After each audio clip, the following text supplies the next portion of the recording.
आपके साथ मैं हूं अंजना ओम कश्यप। लोकसभा के चुनाव में भ्रष्टाचार और अच्छे दिन दो ऐसे शब्द थे या फिर फ्रेज कह लीजिए जो बार बार इस्तेमाल किए जा रहे थे, लेकिन दिल्ली की सियासत में एक शब्द जो हावी है वो है अवसरवादी। कौन है दिल्ली की सियासत में अवसरवादी? बीजेपी की सीएम उम्मीदवार किरण बेदी या फिर आम आदमी पार्टी के संयोजक अरविंद केजरीवाल? हलाबोल में अपने खास मेहमानों से इस मुद्दे पर हम करेंगे चर्चा, लेकिन बहस शुरू करने से पहले देखिए ये रिपोर्ट की इस चर्चा की जरूरत आखिर क्यों पड़ गई।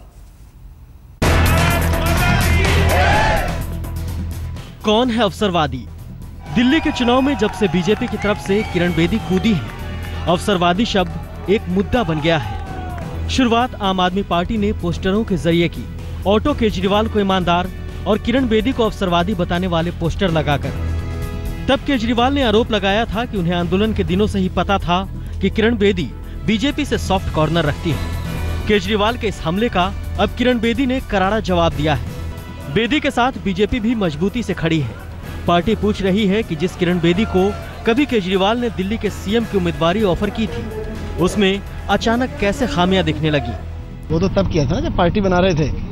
हमें उम्मीद थी कि वो इस तरह की ईमानदारी की राजनीति को पसंद करेंगे। अगर अब उन्हें वो राजनीति पसंद आ रही है जिसमें कहा जाता है महिलाओं को 4 बच्चे पैदा करने चाहिए, स्कूल कॉलेज की जगह नाथूराम गोडसे का मंदिर बनाना चाहिए, महंगाई करप्शन जिस पार्टी के लिए मुद्दा ना हो, और ब्लैक मनी के चंदे से लड़ने वाली पार्टी की मुख्यमंत्री कैंडिडेट वो बनना पसंद करती हैं, तो अब वो उनकी चॉइस है। बीजेपी भी लगा सकती है, बीजेपी भी पलटू कह सकती है, हर बात में पलटने वाले, बच्चों की झूठी कसम खाने वाले, हर बात पे झूठ बोलने वाले, लेकिन एक शालीनता भी एक चीज होती है।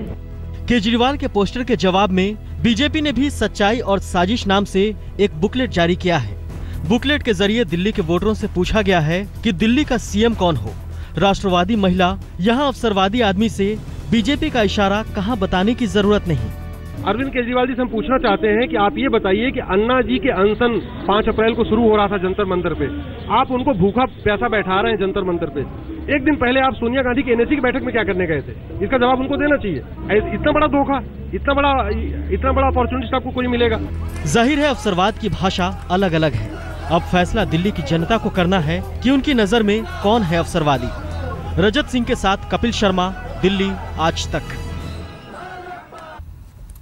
तीनों पार्टियों के नेता हमारे साथ इस चर्चा में शामिल हो रहे हैं। अजय कुमार जी हमारे साथ कांग्रेस पार्टी की तरफ से जुड़ गए हैं। हमारे साथ दिलीप कुमार पांडे जी जुड़ गए हैं जो कि आम आदमी पार्टी के प्रवक्ता हैं। कुछ ही देर में हमारे साथ सुधांशु त्रिवेदी जी भी जुड़ जाएंगे। दिलीप कुमार पांडे जी, सबसे पहले आपके पास आते हुए, बीजेपी का यह कहना है कि अवसरवादी तो अरविंद केजरीवाल हैं, सीएम की लड़ाई छोड़कर पीएम बनने के लिए बनारस चले गए, वापस अब सीएम बनना चाहते हैं। अवसरवादी वो कह रहे हैं केजरीवाल साहब को और किरण बेदी जी को राष्ट्रवादी। क्या होगा आपका जवाब? देखिए, शब्दों की परिभाषाएं तो हम तय नहीं कर सकते। हम अपने तथ्य प्रस्तुत कर सकते हैं और जनता तय करेगी कि कौन सा शब्द हम सही प्रयोग में ला रहे हैं और कौन सा गलत प्रयोग में ला रहे हैं। बात आती है अवसरवादी की, तो हमने एक अवसर का लाभ उठाने का प्रयास किया कि जब दिखा कि इस देश में भ्रष्टाचार अपने चरम पे है और इसको सामाजिक आंदोलन से बदलना मुश्किल है, तो हमने पार्टी बनाई। हमने उस अवसर को चुना, हमने उस अवसर का लाभ उठाया। हमने जब तय किया हुआ था संघर्ष हमारा भ्रष्टाचार के खिलाफ था, पॉलिटिकल पार्टीज की ट्रांसपेरेंसी के साथ था हमारा जो संघर्ष था कि आरटीआई के अंदर पार्टियां आनी चाहिए, हमारा जो संघर्ष था कि भ्रष्टाचार खत्म होना चाहिए, भ्रष्टाचारी सलाखों के पीछे जाना चाहिए, हमने अपना संघर्ष जारी रखा। वहीं अगर आप बेदी जी की बात करें तो हम ये बताना चाहते हैं दिल्ली की जनता को, देश की जनता को, कि वे सारे मुद्दे जिन पे बेदी जी कभी हमारे साथ संघर्ष किया करती हैं, उन सारे मुद्दों से उन्होंने समझौता कर लिया। बदले में क्या मिला उनको? बदले में सीएम का कैंडिडेचर मिला उनको। तो ये घोर अवसरवाद है। कोई और शब्द या कोई और इसका पर्यायवाची हो ही नहीं सकता कि आप लड़ती रहे कि ब्लैक मनी से पार्टी चुनाव न लड़े, आप लड़ती रहे कि पार्टियां आरटीआई के दायरे में आए, आप लड़ती रहे कि महिलाओं की सुरक्षा सुनिश्चित करे पार्टियां। इन सारे मुद्दों से जिनमें कभी हम साथ में संघर्ष किया तो दिलीप जी, आपने समझौते कर लिए। तो दिलीप जी आप कह रहे हैं कि आपने उस अवसर का फायदा उठाया और आप लोग राजनीति में आए क्योंकि आप चाहते थे देश बदले। अब ये समझा दीजिए कि आपका अवसरवाद ज्यादा ईमानदार कैसे हो गया और किरण बेदी का अवसरवाद कैसे गलत हो गया? क्योंकि अवसरवाद तो फिर आप खुद ही मान रहे हैं कि आपने भी अवसरवाद किया, सीएम की लड़ाई छोड़कर पीएम के लिए भी जाना, ऐसा ही कुछ था। बिल्कुल अच्छा प्रश्न है। मैंने शुरू में ही कहा कि हम और आप तय नहीं कर सकते किसी शब्द की परिभाषा, जनता समझती है। हमको और आपको सिर्फ अपने तथ्य प्रस्तुत करने होते हैं। मैंने अपने हिस्से का तथ्य प्रस्तुत किया कि जब इस देश में भ्रष्टाचार चरम पे था और पार्टियां जो है पॉलिटिकल करप्शन जो है हर करप्शन का जड़ बन चुका था, हमने ये बीड़ा उठाया, हमने ये जिम्मेदारी उठाई कि एक पार्टी बनाएंगे और हम राजनीति छोड़ के पीएम के लिए जाना करेंगे। अब आप दिलीप जी स्पेसिफिक सवाल के अवसर को समझे। और दूसरी तरफ सर अब आप दोहरा रहे हैं अपने आप को। मेरा सवाल ये था कि सीएम, एक सेकंड सर प्लीज, सीएम वाली लड़ाई छोड़कर पीएम वाली लड़ाई के लिए जाना, इस पर मैं स्पेसिफिक जवाब चाह रही हूं, फिर मैं अजय जी के पास जाऊंगी। सीएम की लड़ाई छोड़कर पीएम की लड़ाई के लिए जाना अवसरवाद है, ये कहना है बीजेपी का। अगर पीएम बनना होता तो उसके लिए सीएम की कुर्सी छोड़ने की जरूरत नहीं थी। आज प्रचंड बहुमत से केंद्र में जो सरकार बनी हुई है और उस प्रधानमंत्री की कुर्सी पे जो मोदी जी बैठे हुए हैं वो भी उस समय चीफ मिनिस्टर थे, उन्होंने क्यों नहीं छोड़ दिया? पीएम बनने के लिए सीएम की कुर्सी लात मारना दम चाहिए, ईमानदारी का कलेजा चाहिए आपके अंदर। हमने जो किया वो सिद्धांतों से समझौता यही तो मैं समझना चाह रही थी, यही तो मैं समझना चाह रही थी कि आप करें तो ईमानदारी हो जाती है। यही तो मैं समझना चाह रही थी दिलीप जी, यही तो मैं आपसे समझना चाह रही थी कि आप कहते हैं कि अवसरवाद आप करें तो ईमानदारी, दूसरा कोई करे तो वो अवसरवादी, क्योंकि आप ही ने पोस्टर लगा दिया ना। आम आदमी पार्टी ने पोस्टर आपने लगाया, कुर्सी छोड़ी थी। ठीक है, मैं लौटूंगी आपके मुद्दे पे छोड़ी थी जी। ठीक है, मैं लौटूंगी आपके पास। डॉक्टर अजय कुमार, बहुत दिलचस्प ये जंग है और इस जंग में अब कांग्रेस पार्टी की तरफ से अजय माकन ने अपनी ही तरफ से ऐलान कर दिया है कि झुग्गी झोपड़ी हटा के हम तो सबको घर देंगे। अब ये कौन सी जादू की छड़ी आएगी जो 15 साल थी नहीं आप लोगों के हाथों में, जो अब आ जाएगी?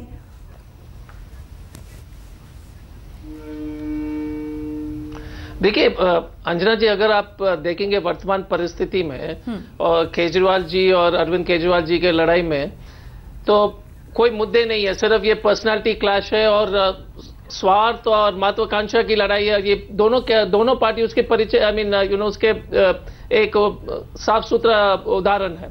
आप अगर अजय माकन जी का अगर कैरियर देख लीजिएगा, कैंडिडेट में बेदाग कैंडिडेट है, इतने साल से दिल्ली के सेवा किए हुए हैं, और आम आदमी पार्टी हर वक्त जब कहते हैं कि हम ही ईमानदार हैं, तो ये हास्पद स्थिति इसलिए कि उनके कैंडिडेट के सिलेक्शन का तरीका देख लीजिए, उनके जो अकाउंट्स का देख लीजिए। इंडिया अगेंस्ट करप्शन का एक सबसे बड़ा जो देश के साथ धोखा ये हुआ कि सभी लोग ने कहा कि हम राजनीति में शामिल नहीं होंगे, हम कोशिश करेंगे पॉलिटिक्स को साफ करने के लिए, और हर तरीके से उसके बाद पॉलिटिक्स में जिस तरह से आम आदमी पार्टी का पॉलिटिकल रणनीति हुआ हो या बीजेपी का हुआ हो, तो वो राजनीतिक स्तर को गिराते जा रहा है। हाँ। कोई पोस्टर ऑटो के पीछे कोई पोस्टर छाप देते, कोई स्टिंग ऑपरेशन कर रहे हैं। तो पॉलिटिकल जो डिस्कशंस है, जहां तक कॉलोनीज के बात है, अगर आप देख लीजिएगा दिल्ली में 1600 अनऑथराइज्ड कॉलोनीज थे, वो असली में 1500 निकले।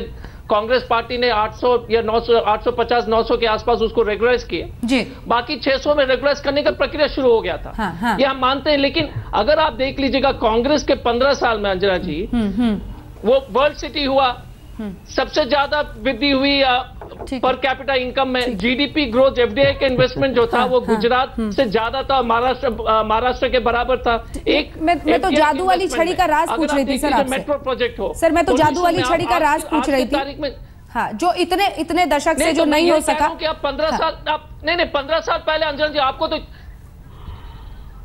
नहीं, तो एक चीज मैं आपसे कहना चाहूंगा, 15 साल पहले आप दिल्ली की स्थिति आप याद कर, आपको तो याद नहीं होगा क्योंकि आप तो बहुत ही छोटे होंगे, लेकिन उस समय अगर देख लीजिएगा पावर का स्थिति क्या था, डीटीसी का क्या था, इंडिया दिल्ली सबसे प्रदूषित शहर था ठीक है, मैं लौटूंगी सर आपके पास जी, मैं लौटूंगी आपके साथ, यही से चर्चा आगे आपसे चलेगी। जो है दिल्ली जो है सबसे दुनिया का सबसे प्रदूषित शहर हो गया है। ठीक है, मैं लौटूंगी इस पर।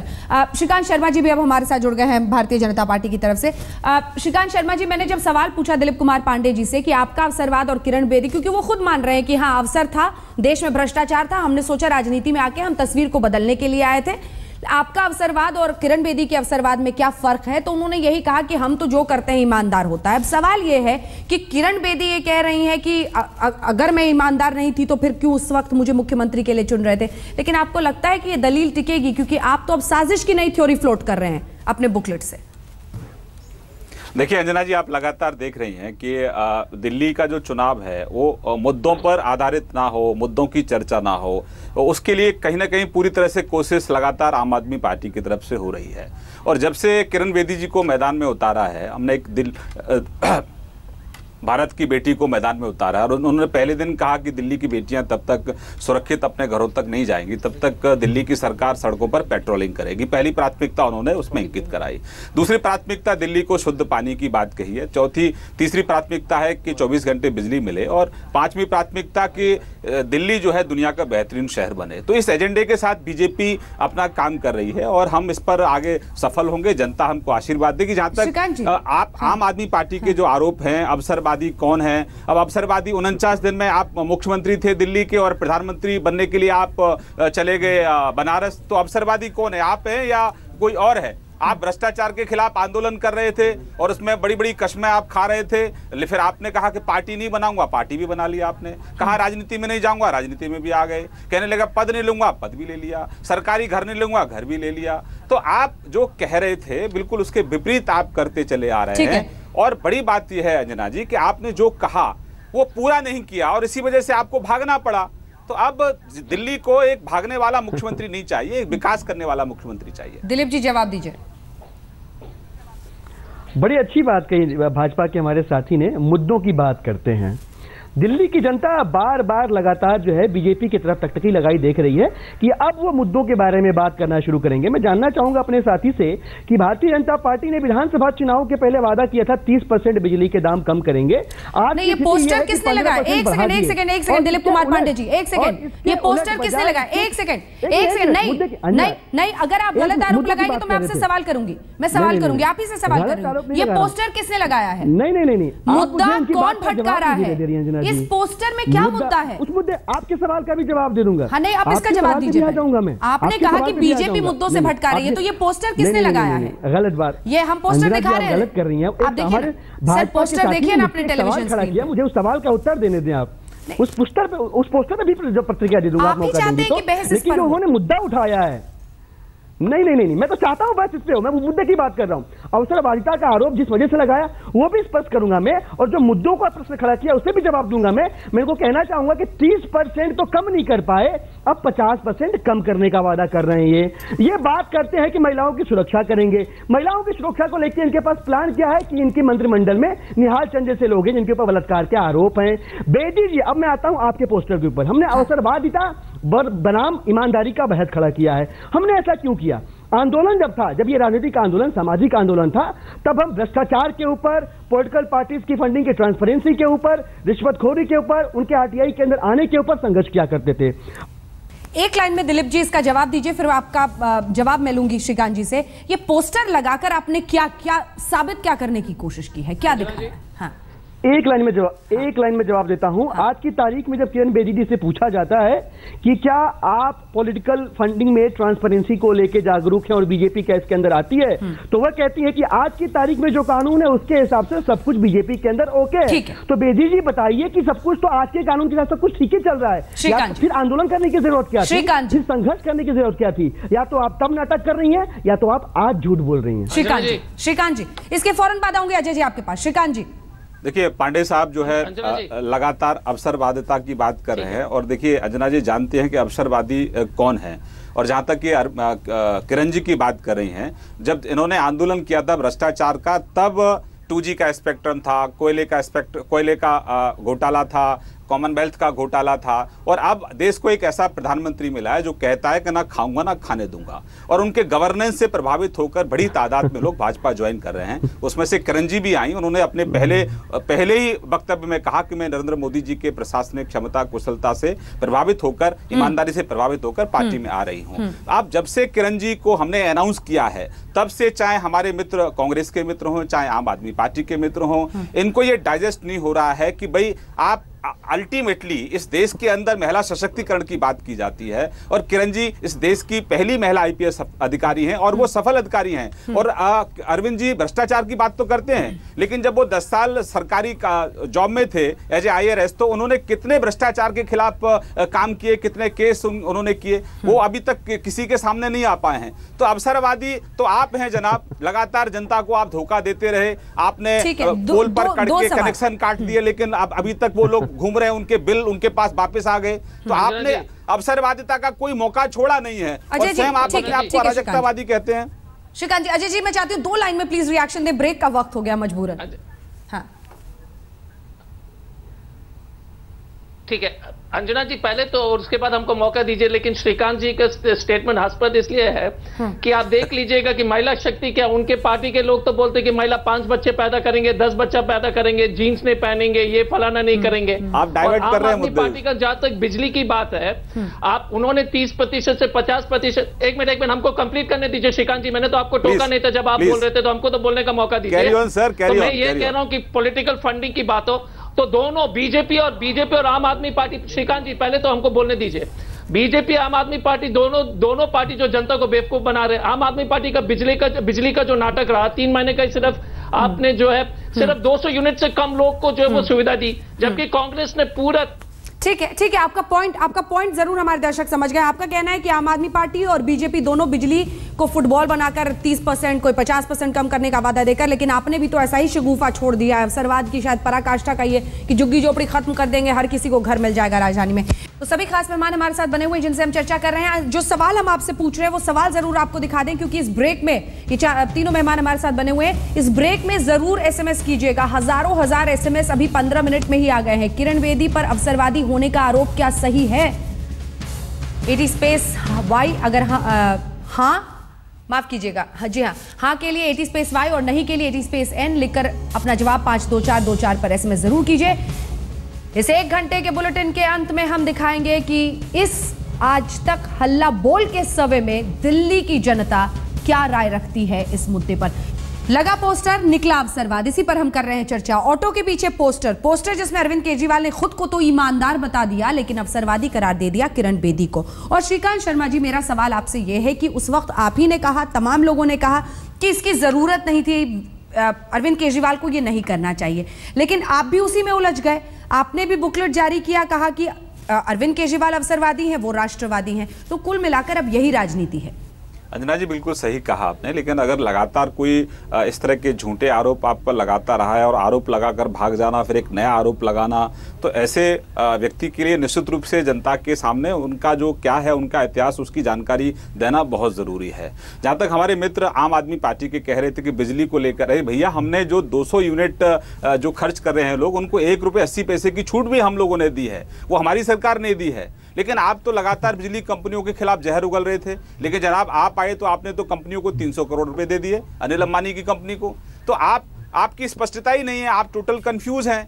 तो अब आपकी कहीं दाल यहाँ गलने वाली नहीं है, अब आप पूरी तरह से एक्सपोज हो गए हैं। और गरीब आदमी के बीच में सिर्फ आप सस्ती लोकप्रियता और सिर्फ मैं बेचारा हूँ इसलिए आप मेरे को वोट दो। अब दिल्ली समझ चुकी है, दिल्ली स्थायी सरकार चाहती है और दिल्ली एक पीने का पानी चाहती है शुद्ध। और हमारे मित्र कांग्रेस के कह रहे थे कि हमने बहुत कुछ किया है। अरे 60 साल में दिल्ली को आप इन्वर्टर फ्री नहीं कर पाए, जैन सेट फ्री नहीं कर पाए, तो आपसे और कल्पना क्या की जा सकती है? आप झुग्गी झोंपड़ियों को पक्के मकान नहीं दे पाए, अनऑथराइज कॉलोनियों को रेगुलाइज नहीं कर पाए, वहाँ बुनियादी जरूरतें आप नहीं दे पाए। तो अब आप मुझे लगता है कि एक नई सरकार यहाँ बनने वाली है, और ऐसी सरकार जो केंद्र सरकार के साथ कदम से कदम मिलाकर चलने वाली सरकार हो, जिससे दिल्ली का चौमुखी विकास हो।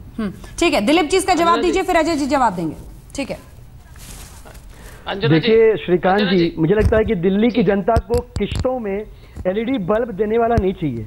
दिल्ली की जनता बिजली के बिलों से परेशान है, बिजली की उपलब्धता से नहीं परेशान है। तो इन्वर्टर फ्री करने का लॉजिक जो है, मुझे लगता है कि वे लोग देते हैं जो दिल्ली की जनता की समस्याओं से इत्तेफाक नहीं रखते हैं। तो यहाँ पे वे लोग चाहिए साफ नियत वाले जो बिजली के बिल को आधा करें। एक बात इन्होंने अभी जिक्र किया अनऑथराइज कॉलोनी का, मैं बताना चाहूंगा कि जिस प्रकार से कांग्रेस ने 2007 और 2008 में धोखा किया दिल्ली की जनता के साथ और 1200 कॉलोनियों को रेगुलाइज करने के नाम पर 600 हुए और 300 के प्रोविजनल सर्टिफिकेट इशू किया, जो बाद में दिल्ली हाईकोर्ट ने कंडेम भी किया, इसके खिलाफ आदेश भी पारित किया।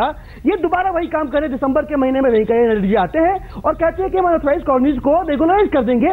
ये एक बहुत बड़ा धोखा है दिल्ली की 60 लाख जनता के साथ जो अनऑथराइज कॉलेज में रहती हैं। इस तरह का धोखा न करेगा भारतीय जनता पार्टी तो ज्यादा अच्छा होगा, क्योंकि इस तरह का कोई ऑर्डर नहीं पास हुआ, कोई अध्यादेश नहीं पास हुआ, कोई बिल नहीं पास हुआ, जनता के सामने किसी भी तरह का कानून नहीं है और इस तरह की घोषणाएं करते हुए चल रहे हैं। जिस दिन घोषणा करी उसके ठीक अगले दिन इनका एक सर्वे आता है कि अनऑथराइज्ड कॉलोनी में इनके वोट बढ़ गए हैं। तो ये प्रैक्टिस कांग्रेस की भी थी, ये प्रैक्टिस भारतीय जनता पार्टी की भी है। दिल्ली की जनता इनको समझ चुकी है। दिलीप जी, श्रीकांत जी कुछ कहना चाह रहे हैं आपकी बात? पांडे साहब, हमारी पार्टी ऐसी है जिसका इतिहास गवाह है कि हम जो कहते हैं वो करते हैं, और हमारे नाम पर, बीजेपी के नाम पर 24 घंटे बिजली, अंतर्राष्ट्रीय स्तर की सड़कें, बेरोजगारी ना के बराबर, कृषि की विकास। देखिए मैंने आपको रोका नहीं पांडे जी, मैंने आपको रोका नहीं। आप देखिए, आपको मैंने रोका नहीं, आपको मैंने रोका नहीं। आप इस तरह से बोलेंगे तो चर्चा नहीं हो पाएगी। आपको मैंने रोका नहीं, आप रोक रहे हैं, आप डिस्टर्ब कर रहे हैं, आप डिस्टर्ब कर रहे हैं, आप डिस्टर्ब मत करिए, बोलिए ना, आप डिस्टर्ब मत करिए। देखिए कौन झूठ बोल रहा है, कौन सच बोल रहा है, ये तो जनता तय करेगी ना, मैं और आप तो नहीं तय कर सकते। बिल्कुल चर्चा को सार्थक रखिए, चर्चा को सार्थक रखिए, आप इंटरप्ट मत कीजिए। एक सेकंड, देखिए आप बीच, श्रीकांत जी बोलिए। दिलीप जी प्लीज 1 मिनट रुक जाइए, आपकी बात पूरी हुई तब उन्होंने बोलना शुरू किया है। श्रीकांत जी। अंजना जी देखिए, इस बात का तो एनालिसिस देश की जनता कर रही है कि जो हमने कहा है, अगर विकास की अगर आप चर्चा करें तो जहां 3 लोग हैं, हम कांग्रेस, आम आदमी पार्टी और हम, हमारे खाते में 24 घंटे बिजली जाती है, अंतर्राष्ट्रीय स्तर की सड़कें जाती हैं, बेरोजगारी ना के बराबर है, कृषि की विकास दर 2 अंकों में है, औद्योगिक विकास दर 2 अंकों में है, भ्रष्टाचार और आतंकवाद के खिलाफ 0 टॉलरेंस। ये हमारा इतिहास है, हम भाषण नहीं दे रहे हैं और इसी के काम के आधार पर जनता हमको स्वीकार कर रही है और कांग्रेस पार्टी को और आम आदमी पार्टी को जनता नकार रही है। ये वास्तविकता है, इससे अजय जी जवाब दीजिए। नहीं कर अजय जी जवाब दीजिए। अंजना जी दोनों को देखिए, आम आदमी पार्टी की एक आदत बन चुकी है कि कोई भी चीज को जो गलत तथ्यों को गलत बातों को पेश करना। पहले तो अनऑथराइज कॉलोनी के मामले में थोड़ा सा गंभीरता से सोचने की आवश्यकता है। 900 कॉलोनी में आपको जो है सिर्फ पावर ऑफ अटॉर्नी तक मिल गया था, क्योंकि वो एमसीडी तक सीमित है। एमसीडी जब तक दिल्ली एमसीडी जो है उसको पारित नहीं करेंगे तब तक वो पावर ऑफ अटॉर्नी तक रह जाएगा। तो 900 कॉलोनी में तो पहले तो दिलीप जी अपने फैक्ट्स को जो है दिलीप जी हमको बोलने दीजिए ना पूरा, आप ठीक करें। अरे तो आपको सब चीज मालूम है ना दिलीप जी। दिलीप जी पहले तो आप अपना फैक्ट, अजय जी आप कह रहे हैं 1600 अनऑथराइज कॉलेज हैं दिल्ली के अंदर, 3300 अनऑथराइज कॉलेज हैं। आप ये डेटा दे रहे हैं 5 साल पहले का। अरे दिलीप जी अगर आपको बोलना है, अगर देखिए दिलीप जी अगर जोर से बोलने की आदत है तो हम आपसे ज्यादा जोर से बोल सकते हैं। पहले आपको सुनने की क्षमता रखनी चाहिए। मुझे विश्वास है आप जोर से बोल सकते हैं, मुझे विश्वास। आप शुरू कर देते हैं, फिर गलत बात कहने की शुरू कर देते हैं। तो 2 मिनट रुक जाइए, पहले बात सुन लीजिए। 1600 कॉलोनी से 900 कॉलोनी का रेगुलराइजेशन, उसका प्रक्रिया जो है 2008 में शुरू हुआ था। 600 कॉलोनी बचे हुए, उस बात पर हम सहमत हैं। लेकिन आप जो जिस तरह से कह रहे हैं कि हम लोग आम आदमी पार्टी ने सब चीज रेगुलराइज किया, बिजली के बिल में श्रीकांत शर्मा ने जो कहा था, बिजली के बिल में भी आपने सिर्फ 3 महीने का सब्सिडी पार कराया। और दूसरी बात है कि जहां तक बीजेपी की बात है, श्रीकांत जी 15 लाख तो आए नहीं। आप जो बोलते हैं सबसे बेरोजगारी बढ़ गई है दिल्ली में, आपने सीएजी ऑडिट नहीं कराया, पिछले 7 महीने से आपका केंद्र का सरकार है, आपने डिस्कॉम पर ऑडिट कुछ नहीं कराया। महिला के ऊपर अत्याचार और महिला के ऊपर अपराध सबसे ज्यादा इस पिछले 7 महीने में हुए हैं। और आप बोलते हैं कि महिला शक्ति के लिए महिला शक्ति को आगे बढ़ाने के लिए हम काम कर रहे हैं। तो ये तो स्थिति है कि ये तो भाषण, ये तो मैक्सिमम पब्लिसिटी मिनिमम गवर्नेंस है। बिल्कुल। और चूंकि आपने गवर्नेंस का नाम लिया है अजय जी आपने एक बहुत महत्वपूर्ण बिंदु उठाया है। मैं चाहती हूँ यहीं से अब चर्चा को आगे लिए चलें और एक दिल्ली का आम नागरिक बनकर इस वक्त ये सवाल मैं पूछना चाहती हूँ आपसे भी, दिलीप कुमार पांडे जी, आपसे भी श्रीकांत शर्मा जी, और अजय जी आपसे भी। और वो सवाल ये है कि अगर पैमाना काम हो, आंदोलन और विरोध में माहिर हैं और लोगों को भ्रष्टाचार के खिलाफ जगाया था, अरविंद केजरीवाल ने एक वक्त पर आंदोलन किया था, इसके वो माहिर हैं, ये स्वीकारा जा सकता है। लेकिन काम, डिलीवरी, अगर ये पैमाना हो तो दिलीप कुमार पांडे जी मैं आपकी तरफ से चाहती हूं, क्योंकि बिजली पर उन्होंने कहा लेकिन इस्तेमाल किया सब्सिडी। जिन बिजली कंपनियों के खिलाफ वो बोलते रहे उनके ऑडिट की शुरुआत हुई थी, लेकिन आपने आखिरकार सब्सिडी से कर दिया। तो आप प्रेस कॉन्फ्रेंस करके खूब सारे आरोप लगा सकते हैं, आप उनको सीधी तरह से ब्लैकलिस्ट क्यों नहीं कर पाए? क्या रोक रहा था?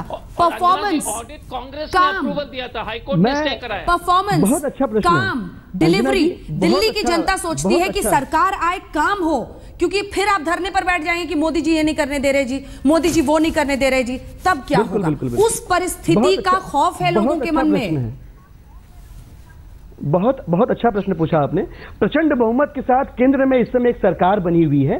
पिछले 7 महीने से सरकार की नुमाइंदगी, इसकी जिम्मेदारी बागडोर जिस शख्स के हाथ में है, वो बार बार लगातार बहुत अच्छे भाषण दे रहे हैं। मैं आपको याद दिलाना चाहूंगा कि 49 दिनों की आम आदमी पार्टी की सरकार के एक दिन का रिपोर्ट कार्ड हमारे पास है। हमने सरकार बनने से पहले कहा था कि बिजली के बिल आधे करेंगे, 48 घंटों के अंदर बिजली के बिल आधे हुए थे, ऑन रिकॉर्ड कह रहा हूं मैं। हमने कहा था जहां जहां पानी पहुंचता है वहां पानी पहुंचेगा, 5 दिनों के अंदर पानी मुफ्त पहुंचा था। तरीके की बात कर रही हैं आप। दिल्ली सरकार 49 दिनों के अंदर 1100 करोड़ रुपए का राजस्व इकट्ठा हुआ था। दिल्ली सरकार ने उस राजस्व के 250 करोड़ रुपए को सब्सिडी देके अगर दिल्ली की जनता को बिजली के बिलों से पानी के मुफ्त करके उसकी जिंदगी अगर आसान कर दी तो जनता का पैसा जनता पे खर्च किया। किसी और राज्य के मुख्यमंत्री की तरह हेलीकॉप्टर अपने लिए नहीं खरीदा। दिल्ली की जनता का पैसा दिल्ली की जनता के लिए खर्च किया। हम बात गवर्नेंस की कर रहे हैं। श्रीकांत जी जवाब देना चाह रहे हैं। गवर्नेंस की कर रहे हैं। सब्सिडी कांग्रेस भी देती आई है, भाजपा भी देती आई है। यहाँ पे बात वक्त की कमी रहती है, सबको जीरो एजेंडा और जीरो विजन के साथ दिल्ली में चुनाव लड़ रही है। पंडित जी रैली को समाप्त करिए, सुन लीजिए। श्रीकांत शर्मा जी देखिए, आप बहुत आपका बात सुन लेते हैं। बड़ी बातें आप कर रहे हैं पांडे साहब, अच्छी बात है, लेकिन आप कह रहे हैं कि 7 महीने में कुछ नहीं किया। भैया आपने दिल्ली में अनिश्चितता बनाए रखी। दिल्ली में लेफ्टिनेंट गवर्नर रूल था, लेफ्टिनेंट गवर्नर रूल था दिल्ली में, और जिस आम आदमी के हितैषी की आप बनने की बात करते हैं वो है नहीं आप। उसी का मोदी जी की सरकार ने 1 लाख रुपए का बीमा किया है, और जो गरीब मजदूर है उसकी जो पेंशन है वो कम से कम 1000 रुपए हमने की है। आज तो और महंगाई आसमान पर थी, उसको जमीन पर लाने का काम हमने किया है। 15 और जो करप्शन और कुशासन की वजह से दुनिया के अंदर जो भारत की छवि खराब हुई थी, उस छवि को दुरुस्त करने का काम मोदी जी की सरकार ने किया है। पांडे जी फिर आप डिस्टर्ब कर रहे हैं। पांडे जी फिर आप डिस्टर्ब कर रहे हैं। पांडे जी फिर डिस्टर्ब कर रहे हैं। दिलीप पांडे जी आप सुन लीजिए।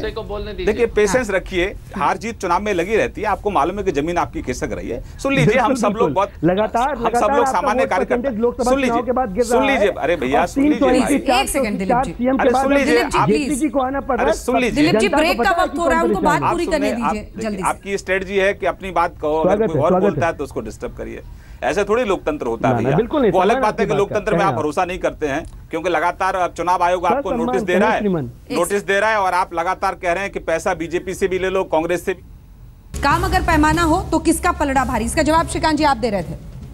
देखिए अंजना जी, यहाँ मेरे दोनों मित्र पूछ रहे थे कि 7 महीने में हमने क्या किया। देखिए 7 महीने पहले इस देश के अंदर भ्रष्टाचार और कुशासन की वजह से देश की जो छवि दुनिया में खराब हुई थी उसको ठीक करने का काम नरेंद्र भाई मोदी जी ने किया, और उसी का परिणाम है कि आज हम इस देश के नौजवान को रोजगार दें। उसके लिए हम टेक्नोलॉजी भी लेके आ रहे हैं, विदेश से निवेश भी लेकर आ रहे हैं, और मैन्युफैक्चरिंग सेक्टर यानी कि निर्माण भी इस देश में होगा। एक विजन लेकर यह सरकार चल रही है, और 21वीं सदी भारत की सदी हो, यह रोड मैप हमारी सरकार ने तैयार किया है। देश के भले के लिए, देश की तरक्की के लिए सरकार प्रतिबद्ध है, और भ्रष्टाचार के खिलाफ 7 महीने में एक भी आरोप हमारे मित्र दल नहीं लगा पाए। इससे बड़ी उपलब्धि सरकार की और क्या हो सकती है?